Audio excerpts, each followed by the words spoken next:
सुप्रभात बच्चों, कैसे हैं आप सब। आशा करती हूँ आप सभी अपने घर में स्वस्थ और सुरक्षित होंगे।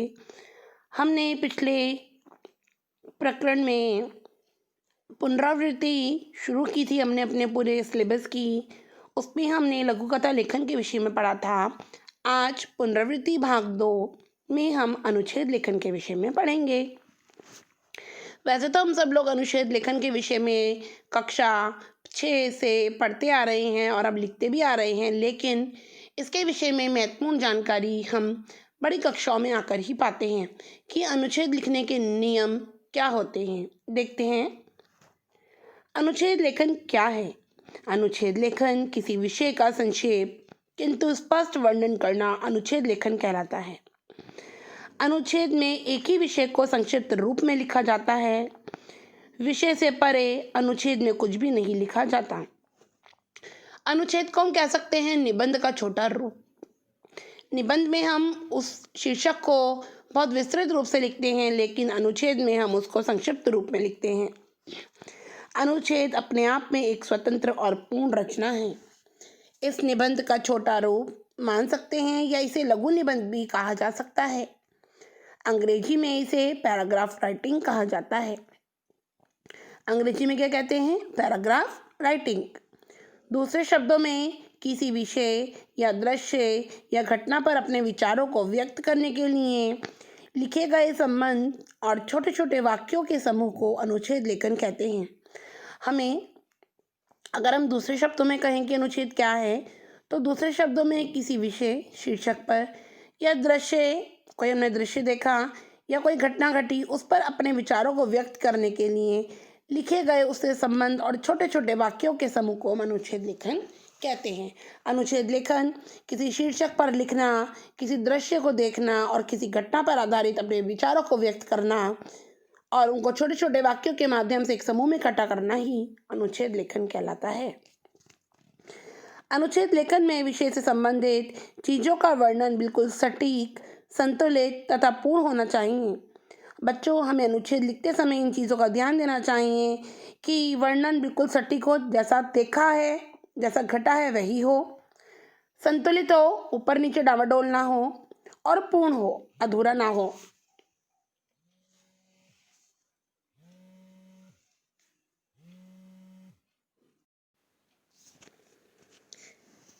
अनुच्छेद लेखन में विषय को अनावश्यक विस्तार नहीं देना चाहिए और अनुच्छेद लेखन में किसी भी विषय को अनावश्यक विस्तार नहीं देना चाहिए, क्योंकि जो दृश्य देखा है, जो घटना घटी है, जो शीर्षक दिया गया है, आपको उन्हीं शब्दों पर आधारित अनुच्छेद लिखना चाहिए।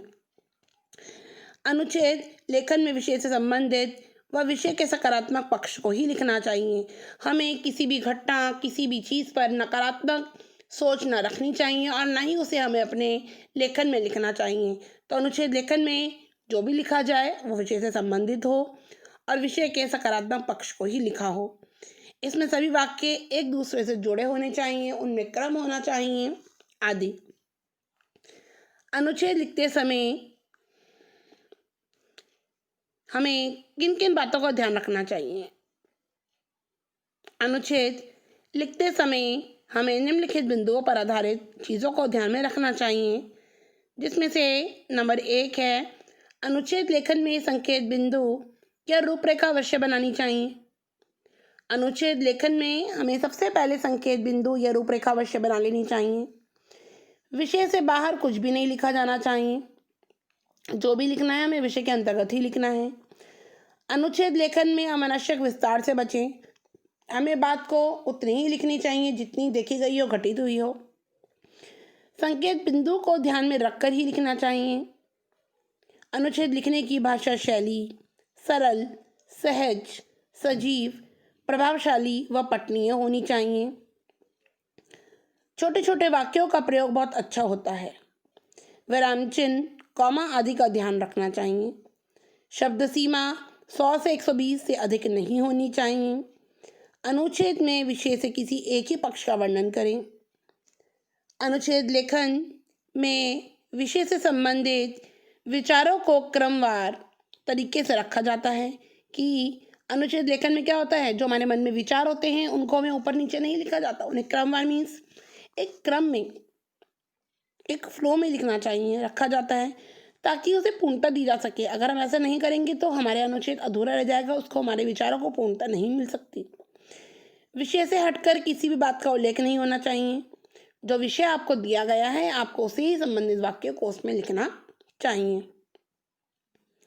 अनुच्छेद लेखन में मुख्य विचार अंत में अवश्य लिखे जाने चाहिए।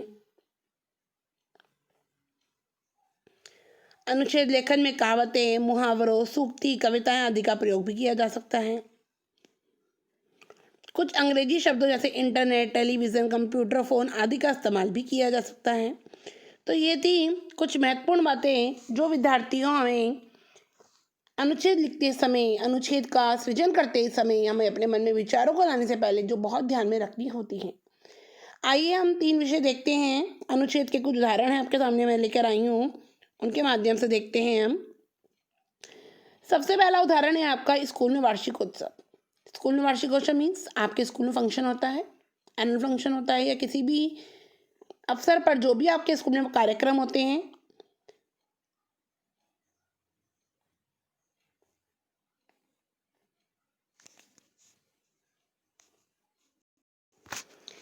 स्कूल में वार्षिकोत्सव होता है तो सबसे पहले हम देखेंगे रूपरेखा, अनुच्छेद की रूपरेखा। हर्षोल्लास का विषय, हर्षोल्लास मीन्स खुशी का विषय है। वार्षिकोत्सव की तैयारियां, छात्रों को प्रतिभा दिखाने का सुनहरा अवसर। ये हमारी रूपरेखा थी। इसके आधार पर हम लिखेंगे कि हमने इन पॉइंट्स को हमने अपने अनुच्छेद में लिखना है। यूँ तो हर स्कूल में समय समय पर अनेक कार्यक्रमों का आयोजन किया जाता है, लेकिन वार्षिकोत्सव का इंतजार तो शायद हर बच्चे को रहता है। विद्यालय में वार्षिकोत्सव सभी विद्यार्थियों के लिए बहुत ही हर्षोल्लास का दिन होता है। वार्षिकोत्सव का दिन लगभग सभी स्कूलों में निश्चित रहता है और सभी स्कूल में वार्षिकोत्सव को बड़े ही धूमधाम से व भव्य तरीके से मनाते हैं। इनकी तैयारियां काफ़ी पहले से शुरू हो जाती हैं। शिक्षक और छात्र छात्राएं इस आयोजन को सफल बनाने में जुट जाते हैं। कार्यक्रम की विस्तृत रूपरेखा तैयार की जाती है। इसमें सांस्कृतिक कार्यक्रमों, प्रदर्शनी, खेलकूद, प्रतियोगिताओं के आयोजन की तैयारी भी की जाती हैं। वार्षिकोत्सव में मुख्य अतिथि सहित सभी मेहमानों को निमंत्रण भेजे जाते हैं। प्रतिभावान छात्रों को इस दिन पुरस्कृत भी किया जाता है। वार्षिकोत्सव जैसे कार्यक्रम छात्रों के प्रतिभा के विकास के लिए भी महत्वपूर्ण होते हैं। ये थी कुछ इस रूपरेखा पर आधारित स्कूल में वार्षिकोत्सव पर पंक्तियाँ।